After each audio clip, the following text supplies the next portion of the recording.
प्रवेश कर रहा हूं। वर्ष 2025 को मैं 100 वर्ष का हो जाऊंगा। वर्ष 1925 में विजयादशमी के दिन नागपुर में डॉक्टर केशव राव बलिराम हेडगेवार जी ने मुझे संघ रूपी जिस बीज के रूप में रोपा था, तब किसी ने भी नहीं सोचा होगा कि मैं एक वट वृक्ष बन जाऊंगा। आज इस वट वृक्ष की कई शाखाएं राष्ट्र निर्माण कार्य में लगी हुई हैं। संघ के प्रथम सरसंघ चालक हेडगेवार जी ने अपने घर पर 17 लोगों के साथ गोष्ठी में मेरे गठन की योजना बनाई थी। इस बैठक में हेडगेवार जी के साथ विश्वनाथ केलकर, भावजी कावरे, अण्णा साहने, बालाजी हुद्दार, बापूराव भेदी आदि लोग मौजूद थे। मेरा क्या नाम होगा, क्या कार्य होंगे, सब कुछ समय के साथ धीरे धीरे तय होता गया। उस वक्त हिंदुओं को सिर्फ संगठित करने का विचार था।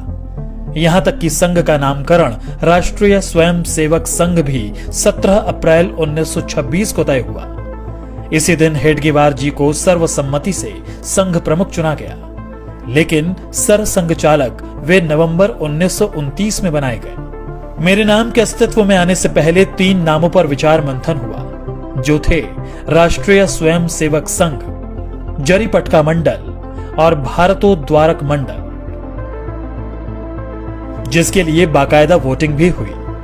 नाम विचार के लिए बैठक में मौजूद 26 सदस्यों में से 20 सदस्यों ने राष्ट्रीय स्वयंसेवक संघ को अपना मत दिया, जिसके बाद मैं यानी आरएसएस अस्तित्व में आया। पिछले कई दशकों से लगातार देश के कोने कोने में संघ की शाखाएं लग रही हैं। हेडगेवार जी ने व्यायामशालाएं और अखाड़ों के माध्यम से संघ कार्य को आगे बढ़ाया था। स्वस्थ और अनुशासित स्वयंसेवक होना उनकी कल्पना में था। 96 वर्ष के सफर में आज मेरे 80 से ज्यादा समविचारी और अनुषांगिक संगठन हैं। दुनिया के करीब 40 देशों में मैं सक्रिय हूं। पर मेरा यह सफर इतना भी आसान नहीं था। कई ऐसे मौके आए जब मुझ पर आरोप प्रत्यारोप भी लगे और यहां तक प्रतिबंध भी लगा दिया गया। इस दौरान स्वयं सेवकों के साथ दुर्व्यवहार भी हुआ, लेकिन हम स्पष्ट थे क्योंकि हमारा लक्ष्य स्पष्ट था। हम सम और विषम परिस्थितियों में एक समान बढ़ते रहे क्योंकि लक्ष्य बड़ा था। संघ के विरुद्ध दुष्प्रचार के बावजूद समाज का एक बहुत बड़ा वर्ग ऐसा भी था जो संघ के समर्पण को देख रहा था और समझ भी रहा था। यही कारण था कि जिस परिवार को संघ के स्वयंसेवकों की मदद किसी न किसी रूप में मिली, वह सदैव के लिए संघ का हो गया। मैं तो अपने कार्य पथ पर अपने स्थापना के साथ ही निरंतर चलता रहा। आजादी मिली, लेकिन विभाजन की विभीषिका के रूप में दर्द भी मिला। रास्ते कठिन थे, मगर मैं रुका नहीं। अपने राष्ट्र और सनातन सुरक्षा के लिए मैंने तब भी 3000 कैंप्स लगाए और अपने बंधु भगिनियों के साथ चला। वर्ष 1962 में जब चीन ने धोखे से देश पर हमला कर दिया, तब मेरे परिवार के स्वयंसेवकों ने बखूबी अपना राज्य धर्म निभाया और जान पर खेलकर सरहदी इलाकों में रसद पहुंचाने में सेना की मदद की। इससे प्रभावित होकर तत्कालीन प्रधानमंत्री नेहरू ने 1963 में गणतंत्र दिवस की परेड में संघ को आमंत्रित किया।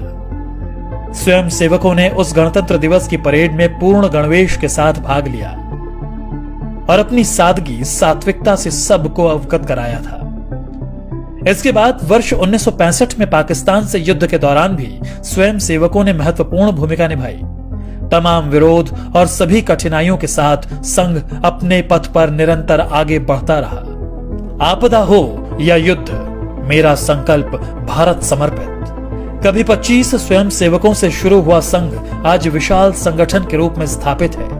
बिना स्वार्थ, तन मन धन से दिन रात राष्ट्र सेवा, मानव सेवा में स्वयं सेवक जुटे हुए हैं।